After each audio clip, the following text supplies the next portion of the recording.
இப்போ கூட்டணி சேர்ந்ததுக்கப்புறம் பிரேமநாதா மேலே இருந்த மரியாதையை மக்கள் மத்தியில் ரொம்பவே குறைஞ்சி போச்சு. ஏன்னா விஜயகாந்த் அவர்கள் மக்கள் மத்தியிலன்னு மொத்தம் கிடையாது, அவங்க கட்சிக்காரன் மத்தியிலேயே கொஞ்சம் பேர் கெட்டு போச்சு. உண்மையாக விஜயகாந்தை வந்து தெய்வமாக மதிக்கிற தொண்டர்களை நிறைய பேர் சொல்கிறாங்க. ஆரம்பத்துலேருந்தே எங்கள் தலைவர் விஜயகாந்தை வந்து ரொம்பவும் நெருக்கடி கொடுத்து அவரை வந்து கல்யாண மண்டபத்தை இடித்து அவருக்கு அவ்வளோ தொந்தரவு கொடுத்து அவரை குடிகாரன்னு சொல்லி ஒரு சிரிப்பு நடிகர் வடிவேல வச்சு தெரு தெருவாக பிரச்சாரம் பண்ணி அவரை குடிகாரன், எந்த கேப்டன், தண்ணியில் முழுகிற கேப்டனா அப்படி இப்படின்னு சொல்லி கேவலப்படுத்தினவங்க கூடயே போய் இந்த அம்மா சேர்ந்துருக்கே. பாருங்க, எங்கள் முதலமைச்சர் வந்து பெண்களுக்கு 5000 ரூபா கொடுத்துருக்காரு. 5000 ரூபா கொடுத்துருக்காரு, லெட்டர் நீட்டிட்டா வந்தோம். என்கிட்ட கடைசியாக என்ன யாருன்னு அவங்களுக்கு தெரியல, கொடுக்குறவருக்கு கொண்டு வந்து என்கிட்ட லெட்டர் நின்றா. இந்த மாதிரி லெட்டர் எங்கள் முதலமைச்சர் 5000 ரூபா கொடுத்தா 5000 ரூபா கொடுத்தாருன்னு கேட்குறேன். நான் என்ன கேட்குறேன், அவங்க அப்பா வீட்டு காசுல இந்த அவர் கொடுத்தாரு. கருணாநிதி கோடியாக கொள்ளையடிச்சு வச்ச காசுல கொடுத்தாரு.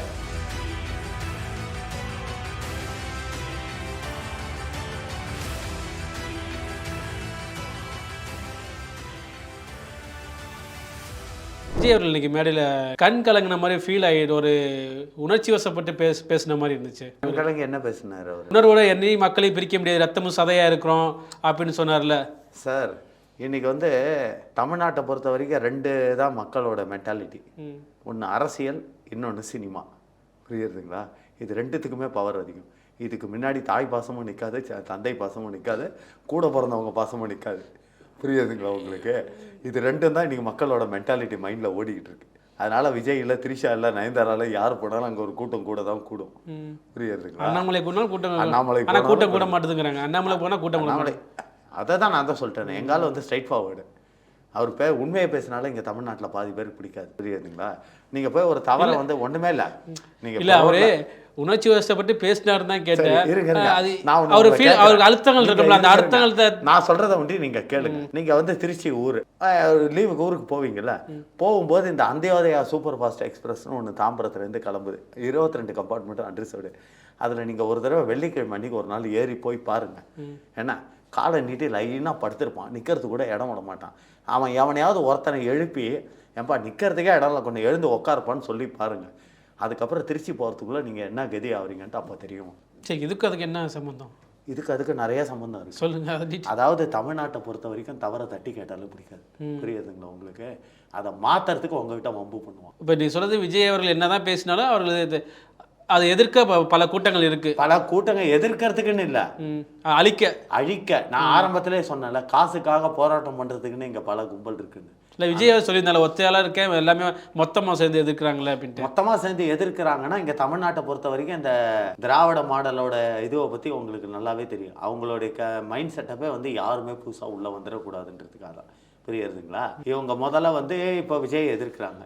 இதே மாதிரி தான் இப்போ பிஜேபியை வந்து மதவாதம்னு சொல்லிக்கிட்டு ஒதுக்கிட்டு இருக்கானுங்க.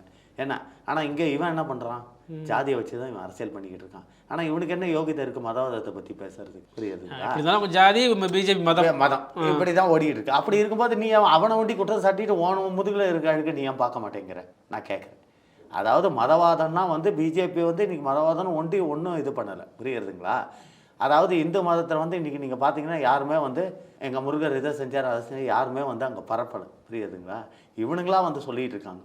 இப்போ விஜய் கூட ஒன்று சொன்னார், அதாவது இந்த கூட்டத்தில் சொன்னார், எனக்கு எல்லா மக்களும் தேவை, எல்லா இதுவும் தேவை அப்படின்ட்டு. நான் என்ன கேட்குறேன், இவ்வளோ பேசுகிற இந்த விஜய் திருப்பரங்குன்ற விஷயத்தை பற்றி ஒரு வார்த்தை கூட வாய் திறக்காததுக்கு காரணம் முடிஞ்சு போனது போனதா போகலையோ நான் கேட்குற கேள்வி. இல்லை பல நேர்காணல் நம்ம பேசிட்டோம், அதாவது பல நேர்காணலில் பேசியிருக்கலாம் சார். இப்போ கேட்குற கேள்விக்கு அவர் பதில் சொல்கிறேன் சார் அடுத்த மீட்டிங்கில் விஜய் அவர். அதுக்கு பின்னாடி யார் இருக்கான்னு எல்லாத்துக்கும் தெரியும். அது ஏன் பிரச்சனையாக உண்டு பண்ணாங்க, இந்த நேரத்துலையும் அரசியல் ஆக்குறாங்க யாரு, அது எல்லாரும். நான் வந்து அரசியல் ஆக்கலை சார், நீங்கள் ஆக்கல. ஆனால் திருப்பரங்குன்ற அரசியல் ஆகுதுங்களா? இன்னைக்கு நான் வந்து எல்லா இதுவாக இருந்தாலும் சரி. புரியுதுங்களா? இல்லை சார், வந்து திருப்பரங்குன்றம் அந்த மேட்டர் சம்பவத்தை வந்து அரசியல் ஆக்கினது யாருன்னு தெரியும். அரசியல் ஆக்கினது யாருன்னு தெரியும். இந்துக்களை எப்படி இது பண்ணணும்னு நினச்சதும் இந்த திராவிட மாடல் தான் தெரியும். எங்கள் காசை வச்சுக்கிட்டே எங்கள் கேஸை போட்டு அந்த விளக்கை ஏற்ற விடாமல் பண்ணியிருந்தோம் இந்த திராவிட மாடல் ஆட்சி தான்ன்றது எல்லாருக்கும் தெரிஞ்ச விஷயம்.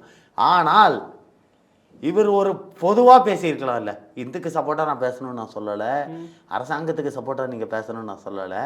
இது வந்து ஒரு சர்வ சாதாரணமான விஷயம். புரியுதுங்களா? ஒரே ஒரு கேள்வி அவர் கேட்டிருக்கலாம்ல, அதாவது வந்து சென்ட்ரல் ரிசர்வ் போலீஸை இறக்க சொல்லி நீதிமன்றமே உத்தரவு போட்டுருச்சு. அதையும் மாரி ஒரு 5000 பேர் கூட்டின இடத்துக்கு போய் ஒரு 144 செக்ஷன் போட சொல்கிறேன்னா இது எவ்வளோ பெரிய அப்போனா மக்கள் என்ன தீவிரவாதி இப்படியாவது ஏதாவது கேட்டுருக்கலாம்ல விஜய், அதை கூட ஏன் கேட்கல? இதுதான் என்னுடைய கேள்வி. இப்போது இன்னொரு கொஸ்டின் என்னன்னா, தமிழகத்தில் வந்து சட்ட ஒழுங்கு விஜய் விமர்சனம் பண்ணியிருந்தாரு. சிஎம் அவர்கள் வந்து சட்ட ஒழுங்குல நம்பர் 1 இருக்கு, எந்த இதுவுமே நடக்கிறது கிடையாது மாதிரி பேசியிருக்காரு விஜய் அவர்கள் சொன்னாங்க. சரி, ஆனால் விஜய் அவர்கள் திமுக மேல் வைக்கிற விமர்சனம் வந்து கரெக்டு தானே? சட்ட ஒழுங்கு அப்படி நல்லா இருக்குன்னு நினைக்கிறீங்களா? சட்டம் ஒழுங்கு எங்கே சார் நல்லா இருக்குது? நான் தான் ஆரம்பத்திலே சொல்லி நம்பர் 1 இப்போ கூட நான் இந்த இன்டர்வியூக்கு வரும்போது கூட ஒரு ஆட்டோக்காரர் பார்த்து பேசினேன். அவர் எந்த ஏரியானா கண்ணகி நகர். அவர் பப்ளிக்காக சொல்கிறார் என்னன்னு, சார் எங்கள் கண்ணகி நகரில் இன்ஜெக்ஷன்லேருந்து போதைப் பொருள்லேருந்து கஞ்சாலேருந்து பஸ் ஸ்டாண்டுக்குள்ளேயே விற்கிறாங்க சார்.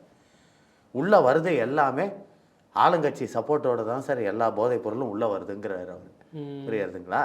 இப்போ அந்த கண்ணகி நகருக்கு ஒரு விடிவு மோட்சம் என்னென்னா, கார்த்திகான்னு ஒரு பொண்ணு வந்து இப்போ கபடி பற்றி ஏஷியா இதில் 2வது கப் அடிச்சிருக்கு. அந்த பெண்ணுக்கு என்னுடைய வாழ்த்துக்கள், அந்த பாப்பாவுக்கு என்னுடைய வாழ்த்துக்களை நான் தெரிவிச்சுக்கிறேன். அந்த பாப்பா அங்கே ஜெயிச்சதுக்கு அப்புறம் தான் இப்போ வந்து ரோடு வசதி செஞ்சு தராங்களாம் நல்லா. அதேமாதிரி கேமரா வசதியெல்லாம் அங்கே ஏற்படுத்திக்கிட்டு இருக்காங்கன்ட்டு ஒரு நியூஸ் எனக்கு வந்திருக்கு. இதற்கு டெய்லி பேப்பரில் வந்து சட்ட ஒழுங்கு சரியில்லைன்னு சம்மந்தமான குற்றங்கள்லாம் வருது சரியில்லாமல்.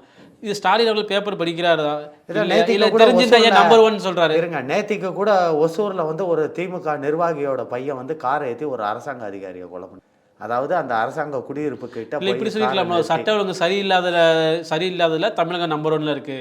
அப்படி அது என்னைக்குமே நம்பர் 1 தானே இது. அப்படி அதாவது திராவிட மாடல் ஆட்சி வந்தாலே சட்டம் ஒழுங்கு என்பது தமிழகத்தில் நம்பர் 1ல தமிழ்நாடு தான் கிங்கு ரவுடிசம்ல. புரியுறதுங்களா? ஏன்னா இவங்க கட்சியை எப்படி வளர்த்தாங்கன்றது எல்லாருக்கும் தெரிஞ்ச ரவுடித்தனத்தை பண்ணி வளர்ந்த கட்சி தான் திராவிடம். பேசிய வளர்ந்த கட்சி திராவிடம்பாங்க. பொய்யும் புரட்டியும் சொல்லி வளர்ந்த கட்சி. பேசின்னு சொல்லாதீங்க, பொய்யும் புரட்டியும் சொல்லி வளர்ந்த கட்சி. அதாவது அன்றைக்கி எம்ஜிஆர் வெளிநாட்டில் ஆஸ்பத்திரியில் படுத்திருக்கும் போதே எம்ஜிஆர் செத்து போயிட்டாரு. அவர் உயிரோடு இல்லை, பொய் சொல்கிறாங்க இவங்க. எனக்கு ஓட்டு போட்டு என்னை ஜெயிக்க வைங்க, நான் முதலமைச்சர் ஆகிட்டேன்னா ஆன உடனே எம்ஜிஆர் உயிரோடு வந்துட்டாருன்னா அந்த பதவியை எம்ஜிஆர்கிட்ட கொடுத்துட்றேன்னு சொல்லி கேவலமான சொல்லி கேட்டவர் தான் இவங்க அப்பா கலைஞர் அவர்கள். இது எல்லாருக்கும் தெரிஞ்ச உண்மை. புரியுதுங்களா? அன்றைக்கி இந்திரா காந்தியை கல்லா அடித்து மண்டையை உடச்சிட்டு மதுரையில் அது வந்து மாடவிடாய் ரத்தம்னு சொல்லி பிளேட்டை மாற்றினவங்க தான் இவங்க. அந்த மாடலுக்கு எப்போதுமே பொய்யும் புரட்டும் வந்து கை வந்த கலை. வாயில் வந்து அதை தவிர வேறு எதுவும் அவங்களுக்கு வராது. புரியுதுங்களா? அதாவது முழு பூசணிக்காயை சோத்துக்குள்ளேயே மறைப்பானுங்க. அப்பேற்பட்ட கில்லாடிங்கள்லாம் அதில் இருக்கானுங்க. அது உங்களுக்கு வந்து தெரியாதது கிடையாது. புரியாதுங்களா? இவங்க எது சொன்னாலும் மக்கள் நம்பிடுவாங்கன்ற ஒரு மென்டாலிட்டி இவங்களுக்கு உண்டு. அதாவது இந்த பிரச்சனை கொஞ்சம் இப்போ இந்த 5000 ரூபா கொடுத்தாங்க பார்த்தீங்களா? ஆமாம், 5000 ரூபா கொடுத்த உடனே என்னென்ன பண்ணானுங்கன்னு தெரியுமா உங்களுக்கு? வேலை 5000 ரூபா காலையில் கொடுத்துக்கிட்டு இருக்காங்க. அன்றைக்கி மேட்டூர்னு சேலம் தாண்டி மேட்டூர்ன்ற ஒரு ஊர் பஸ்ஸில் போய்கிட்டு இருக்கேன். நல்லா கேளுங்க, மேட்டூர்ன்ற பஸ்ஸில் போய்கிட்டு இருக்கேன். ஒருத்தர் வீடியோவில் போட்டு காட்டுறேன், 5000 ரூபா அனௌன்ஸ் பண்ணிட்டாராம், பெண்களுக்கெல்லாம் 5000 ரூபா ஏறிக்கிட்டு இருக்கான் அப்படின்னு. இதை பாருங்கள், உங்ககிட்ட தான் மீனை காட்டணும் அப்படின்னு. அதுக்குள்ளே ஒரு ஸ்டாப்பில் போய் நிற்குது, ஒரு பிளேட்டு நிறைய லட்டோட ஏறான் ஒருத்தன். பாருங்கள், முதலமைச்சர் எங்கள் முதலமைச்சர் வந்து பெண்களுக்கு 5000 ரூபா கொடுத்துருக்காரு, 5000 ரூபா கொடுத்துருக்காரு, லட்டை நீட்டிகிட்டே வந்தான். என்கிட்ட கடைசியாக என்ன யாருன்னு அவனுக்கு தெரில, கொடுக்குறவனுக்கு கொண்டு வந்து என்கிட்ட லட்டு நடா, எப்பா எனக்கு சுகர் இருக்குது, எனக்கு லட்டு, எனக்கு சீட்டு ஒத்துக்காது, வேணாம் பாட்டேன். பின்னாடி ஒருத்தன் என்ன நல்லா பார்த்துட்டான். எப்பா அவர் வாங்க மாட்டார்ப்பா, அவர் மானஸ்தேன், ஏன்னா அவர் வந்து நமக்கு எதிரி, அவர் வந்து நம்ம கொடுக்குற ஸ்வீட்டை இது பண்ணுவேன். அது மட்டும் அவருக்கு ஒன்று இப்போ வயிற்றுச்சலாக இருக்கும். ஏன்னா 5000 ரூபா முதல்ல அவர் கொடுத்துட்டாருல்ல. உடனே நான் கேட்டேன், ஐயா வேண்டாம், இந்த இடத்துல நான் விவாதம் பண்ண விரும்பலை, ஏன்னா இது பஸ்ஸு போகணும் அப்படின்னு. அப்போ இறங்கி விவாதம் பண்ணி பாரு அப்படின்னு. நான் இறங்குறதுனா இறங்குறேன், ஆனால் பப்ளிக் எல்லாரையும் கூப்பிட்றிய விவாதம் பண்ணலாம் அப்படின்னு. உங்ககிட்ட போய் யார் பேசுவோம் அப்படின்ட்டு டக்குன்னு லட்டை கொடுத்துட்டு இறங்கிட்டானுங்க உடனே. அப்போ நான் என்ன கேள்வி கேட்டேன், அந்த பக்கத்தில் இருக்கிறவர்கிட்ட, என்னவா லட்டு எங்கள் முதலமைச்சர் 5000 ரூபா கொடுத்தா 5000 ரூபா கொடுத்தாருன்னு கேட்குறேன். நான் என்ன கேட்குறேன், அவங்க அப்பா வீட்டு காசில் இந்த அவர் கொடுத்தாரு, கருணாநிதி கோடியாக கொள்ளையடிச்சு வச்ச காசுலேயே கொடுத்தாரு. மக்களோட வரிப்பணம் தானே ஐயா, மக்களோட வரிப்பணத்தையே போட்டு 5000 ரூபா போட்டு ஏமாத்துறீங்க. இப்போ என்ன சொன்னார் கொஞ்ச நாளைக்கு முன்னாடி முதலமைச்சர், மத்திய அரசாங்கம் இதுக்கு நிதி கொடுக்கறதில்ல, நிதி பற்றாக்குறை, இதில் பற்றாக்குறை, அதில் பற்றாக்குறை, இந்த 100 நாள் வேலை வாய்ப்பு திட்டத்துலையும் சொன்னார். நான் உங்கள்கிட்ட ஏற்கனவே அதை பற்றி பேசியிருக்கேன். 40% மாநில அரசாங்கம் கொடுக்கணுன்னொடனே நிதி பற்றாக்குறை ஏற்படுகிறதுன்னாரு. ஆனால் இந்த 5000 ரூபாய் கொடுக்கறதுக்கு கொண்டு நிதி எங்கேருந்து வந்து கேட்குறேன். இதுக்கு விளக்கம் கொடுக்க முடியுமா முதலமைச்சரால்? இல்லை, எல்லா கட்சிகளும் எல்லா தலைவர் மக்கள் இன்னொரு வார்த்தை சொன்னார், அதில் 3000 ரூபா 3 மாதம் தேர்தல் வரைக்கும் 1000 ரூபாய் பணம் வந்து 3000 ரூபா போடுறோம், மீதி 2000 ரூபா என்ன தொகைன்னாரு அவர். நிதி நான் என்ன கேட்குறேன், முதலமைச்சர் அவர், திராவிட மாடல் தலைவர் அவர்களே, எதுக்கு எடுத்தாலும் ஏதாவது ஒரு வசனம் எழுதி போஸ்டர் ஒட்டிக்கிற திராவிட மாடல் தலைவர் அவர்களே, இந்த கோடை காலம் வந்து 4 வருஷத்துல இப்போ தான் வந்திருக்கா? 4 வருஷமாக கோடை காலம் வரல. 5வது வருஷம் தேர்தல் வரும்போது தான் கோடை காலம் வந்திருக்கா? இப்போ மழைக்காலம் வரதுக்கு முன்னாடி மழைக்கால நிதி கொடுத்துருந்தா கூட ஒரு யூஸ்ஃபுல்லாக இருந்திருக்கும்ல. மழை வெள்ள வரம் வந்திருக்கு. அந்த மழைக்கால நிதியிலேயும் தான் பாதி அமுக்கிட்டாங்களேங்க. 4000 கோடி வந்து தமிழ்நாட்டுக்கு மெட்ராஸில் வந்து அந்த பாதாள சாக்கடை திட்டத்துக்கு மத்திய அரசாங்கம் ஒதுக்கிந்து. அப்போ முதல்வர் தான் சொன்னார் 92% முடிச்சு போச்சு, ஒரு சொட்டு தண்ணி கூட தேங்காதுன்னு. உடனே தேங்கின உடனே நிர்மலா சீதாராமன் கேட்டாங்க, 92% முடிச்சு போச்சுன்னு சொல்கிறீங்களே அப்படின்னு. உடனே நேரு சொல்கிறேன் 42% தான் முடிச்சிருக்கு, இன்னும் முடியலைன்ட்டு. அதுக்கு தான் மத்திய அரசாங்கம் கேட்டது நிர்மலா சீதாராமன். அப்போ நாங்கள் கொடுத்த 4000 கோடிக்கு எது உண்மை, 4000 கோடிக்கு பதிலை சொல்லுங்கள். அப்போ இந்த சின்ன ஒரு கண்ணாடி போட்டுக்கிட்டு ஒரு அரமெண்டல் சுற்றிக்கிட்டு இருக்கோம். அந்த அரமெண்டல் என்ன சொன்னது, உங்கள் அப்பா வீட்டு காசா நாங்கள் கேட்குறோன்னு. நான் என்ன கேட்குறேன், இந்த 5000 ரூபா கொடுக்குறியா, உங்கள் அப்பா வீட்டு காசை ஏற்றி கொடுக்குற, இல்லை உங்கள் தாத்தா வீட்டு காசை ஊற்றி கொடுக்குறியா? எங்களோட வரி பணம், எங்கள் வரி பணத்தை கொடுத்துட்டு எங்களே ஏமாத்துறேன். ஓகே, இது இப்படி ஏமாத்தாருன்னு சொல்றீங்க திமுக. இப்போ விஜய் அவர்கள் ஒரு விமர்சனம் வச்சார்ல, அறிவாலய ஓரமாக ஒதுங்கி போய் நிழலுக்கு நின்னா கூட கூட்டணிக்கு வாணி எல்லாத்தையும் இழுத்துக்கிறாரு. கல்லாப்பெட்டி கூட்டணி வந்து ரெடி ஆயிடுச்சு அப்படின்றாரு. ஆமாம், அது என்ன உண்மைதான். கல்லாப்பெட்டி கூட்டணி அதாவது வந்து அவர் நிழலுக்கு ஓரமாக அறிவாலய வாசலை ஒதுங்குறவங்கன்னா யார் அவர் தாக்கி பேசியிருக்காரு? இப்போ புதுசாக சேர்ந்த பிரேமலதா விஜயகாந்தை பற்றி பேசியிருக்காரு. அது என்ன உண்மை? அந்த கல்லாப்பெட்டி கூட்டத்தில் திருமாவளவன்லாம் இருக்காருல்ல, அது வந்து ஏற்கனவே கல்லாப்பட்டி கூட்டணின்றது எல்லாருக்கும் தெரியும். அதாவது அதில் திருமாவளவன், இன்னொன்று வந்து மானமுள்ள சிங்கமுத்தர் இருக்கார். அவர் ஆகணும் சுகர் அதிகமாகிடுச்சுன்னா நடக்க ஆரம்பிச்சிருவார். கண்ணை கமரிட்டு சென்னை. அவர் யாருன்னு தெரியுமா? வைகோ அவர்கள். அவருக்கு சுகர் அதிகமாகிடுச்சுன்னா ஆகுனா நடப்பயணம் தான், அவருக்கு வேறு வேலையே கிடையாது. இன்னொன்று வந்து இரும்பை கண்டுபிடிச்சதுக்கு முன்னாடியே உண்டியலை கண்டுபிடிச்ச பயிலுங்க சிபிஎம் கம்யூனிஸ்ட். அவனுக்கு ஏற்கனவே சொல்லிட்டானுங்க. அதில் சண்முகம் சொன்னார்ல, ஆமாம் நாங்கள் ஒட்டியாக பெட்டி வாங்குறோம் எல்லாரும் வாங்குறான்ட்டு. அதனால் அது கூட்டணியே பெட்டி கூட்டணி தான். இல்லை பிரேமலதா சொல்லியிருந்தாங்க, நாங்கள் மட்டுமா பேரம் பேசுகிறோன்னு சொல்கிறீங்க, மற்ற எல்லா கூட்டணியும் இப்படி தானே பண்ணுறாங்க. அதை இப்போ இவங்க சொன்னாங்க. ஆனால் இதுக்கு முன்னாடியே உண்டியல்காரன் சொல்லிட்டான். அப்போ அது உண்டியல் கூட்டணி பெட்டி கூட்டணின்றது உண்மையாயிடுச்சு. புரியுறதுங்களா? ஆனால் ஒதுங்கினா போது இது பண்ணாங்கன்னு. ஆனால் இதில் என்ன ஒரு இதுன்னா, இந்த பிரேமலதா வந்து ஏடிஎம்கே கூட தான் போகணுன்ற மாதிரி தான் இருந்தது. புரியுறதுங்களா? ஆனால் இது போனதுக்கு காரணம் யாருன்னா முழுக்க நான் சொல்லுவேன் நிச்சயமாக இது ஒரே ஒரு எடப்பாடி பழனிசாமி. என்ன காரணம்னா, அதாவது வந்து இந்த சிவராத்திரி அன்னைக்கு வந்து எஸ்பி வேலுமணி பிரேமலதா சந்திச்சு பேசியிருக்காங்க. அதுக்கப்புறம் ஆர்பி உதயகுமார் கூட சந்திச்சு பேசியிருக்காங்க. எல் முருகன் எல்லாருமே சந்திச்சு பேசியிருக்காங்க. 8 சீட்டு கன்ஃபார்ம் ஆயிடுச்சு அவங்களுக்கு. ஆனால் அன்னிலேருந்து பிரேமலதா எதிர்பார்க்கறது அந்த ஒரே ஒரு எம்பி சீட்டு மாநில. போன தேர்தலில் கூட ஏடிஎம்கே கொடுக்குறேன்னு சொன்னாங்கன்னு சொல்லி தான் அதுக்கப்புறம் தான் ஏடிஎம்கே மேலே அவங்க கோவப்பட்டது. இப்போ வந்து ராஜ்யசபா சீட்டு வருது. ஏடிஎம்கேக்கு 2 சீட் இருக்குது, டிஎம்கேக்கு 4 சீட் இருக்குது. சரி, ஏடிஎம்கேக்கு உங்கள் கட்சிக்காரங்களுக்கு அந்த 2 சீட்டை கொடுக்குறீங்கன்னு வச்சுக்கோங்க. மேலே பிஜேபி ஸ்ட்ராங்காக இருக்குல்ல, பிஜேபியில் ஒரு சீட்டு கொடுக்க முடியுமா? முடியாது. ஏதாவது ஒன்று காலியானால் நிச்சயமாக பிஜேபி சார்பில் நாங்கள் வாங்கி தரோன்னு சொல்லி பிஜேபிகிட்ட சொல்லியிருந்தா கூட ஓகேன்னு சொல்லியிருப்பாங்க. ஆனால் இது அவங்க முடியாதுன்னு சொல்லிட்டாங்க. எம்பி சீட்டுக்கு வந்து உத்தரவாதம் கொடுக்கல இவங்க. புரியாதுங்களா?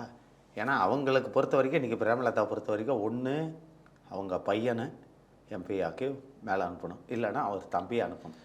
இந்த கான்செப்டில் தான் ஆரம்பத்துலேருந்து அவங்க இருக்காங்க. இன்னொரு கொஸ்டின் என்னென்னா, இப்போ கூட்டணி சேர்ந்ததுக்கப்புறம் பிரேமலதா மேலே இருந்த மரியாதை மக்கள் மத்தியில் ரொம்பவே குறைஞ்சி போச்சு. ஏன்னா விஜயகாந்த் அவர்கள் மக்கள் மத்தியிலன்னு மொத்தம் கிடையாது, அவங்க கட்சிக்காரன் மத்தியிலேயே கொஞ்சம் பேர் கெட்டு போச்சு. ஏன்னா வந்து பார்க்குறவங்க உண்மையான விஜயகாந்த் உயிர்கள், உண்மையாக விஜயகாந்தை வந்து தெய்வமாக மதிக்கிற தொண்டர்களே நிறைய பேர் சொல்கிறாங்க. ஆரம்பத்துலேருந்தே எங்கள் தலைவர் விஜயகாந்தை வந்து ரொம்பவும் நெருக்கடி கொடுத்து அவரை வந்து கல்யாண மண்டபத்தை இடித்து அவருக்கு அவ்வளோ தொந்தரவு கொடுத்து அவரை குடிக்காரன்னு சொல்லி ஒரு சிரிப்பு நடிகர் வடிவேலை வச்சு தெருவாக பிரச்சாரம் பண்ணி அவரை குடிக்காரன், எந்த கேப்டன் தண்ணியில் முழுகிற கேப்டனா அப்படி இப்படின்னு சொல்லி கேவலப்படுத்தினவங்க கூடயே போய் இந்த அம்மா சேர்ந்துருக்கே அப்படின்னு சொல்லி நிறைய பேர் என்கிட்டே சொல்லியிருக்காங்க. இதை நான் வன்மையாக நானும் கண்டிக்கிறேன். ஏன்னா வந்து இது வந்து தவறான இது. நான் என்னுடைய ஓட்டு வித்தியாசத்தை நான் காட்ட தயார், நான் தனியாக நின்று காட்ட தயார்னு சொல்லி இவங்க நின்று இருந்தால் கூட நான் பாராட்டியிருப்பேன். சீமான் அவர்கள் மாதிரி ஜெயிக்கிறோமா தோக்குறோமா தனியாக நின்று என் ஓட்டு சதவீதத்தை நான் காட்டுறேன்னு இந்த அம்மா நின்று இருந்தால் கூட நான் பாராட்டியிருப்பேன். ஆனால் உங்களை அழிக்கணும்னு நினைக்கிற, உங்கள் புருஷன் அழிக்கணும்னு நினைக்கிற அந்த திராவிட மாடல் கூடயே போய் சேர்ந்துருக்கீங்க பாருங்கள். ஆமாம், அதிமுக சேர்ந்தால் கூட இவ்வளோ கெட்ட பேர் வந்திருக்காது, அது விஜயோட சேர்ந்தாலும் கெட்ட பேர் வந்திருக்காது. அதிமுக கூட ப்ரெஷர் கொடுத்து நான் உங்ககிட்ட எனக்கு என்ன பேச்சுன்னு சொல்லி இவங்க கிளம்பி நேராக போய் டெல்லியில் போய் அமித்ஷாவை பார்த்துருந்தா கூட இந்த பிரச்சனை முடிஞ்சிருக்கான் 5 நிமிஷத்தில். நிச்சயமாக அமித்ஷாஜி கூப்பிட்டு ஓகே ஒரு சீட்டு தானே எங்ககிட்ட இருக்குது, நாங்கள் ஏதாவது ஒரு சீட்டு காலி ஆகும்போது உங்களுக்கு நாங்கள் அதை கொடுக்குறோன்னு சொல்லி ஒரு இது கொடுத்துருப்பாங்க. ஆனால் இது அந்த அம்மா பெண் புத்தி பின் புத்தின்னு சொல்லுவாங்க, அதுக்கேற்ற மாதிரி இந்த அம்மா நடந்துக்கிட்டு இருக்கு. இப்போ விஜயகாந்த் கட்சி ஆரம்பிச்சும் போது 10% ஓட்டு இருந்தது. ஜெயலலிதா கூட கூட்டணியில் அவங்க வந்து 29 சீட் பிடிச்ச போது ஒரு 7-8% ஓட்டு இருந்தது. இப்போ விஜயகாந்த் படுத்த படுக்கையாகி பாவம் அவர் முடியாமல் போனதுக்கப்புறம் அவரால் பதவி வகிச்சவங்க எல்லாமே வேறு கட்சிக்கு போயிட்டான் நிறையா பேர். உங்களுக்கே நல்லா தெரியும். அந்த உண்மையான அவரை நேசிக்கிற அந்த உண்மையான தொண்டர்களுக்கு என்னுடைய வாழ்த்துக்களை நான் தெரிவிப்பேன். ஏன்னா அவங்கெல்லாம் உண்மையான தொண்டர்கள்.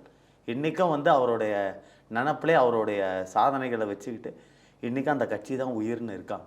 ஆனால் அப்பேற்பட்ட தொண்டர்களை பிரேமலதா அவர்களை ஏமாற்றிட்டாங்க என்னை பொறுத்த வரைக்கும். ஓகே, மிக்க நன்றி. உங்களுடைய பொன்னான நேரத்தை எங்களுக்கு கண்டிப்பாக மிக்க நன்றி. ரொம்ப நன்றி.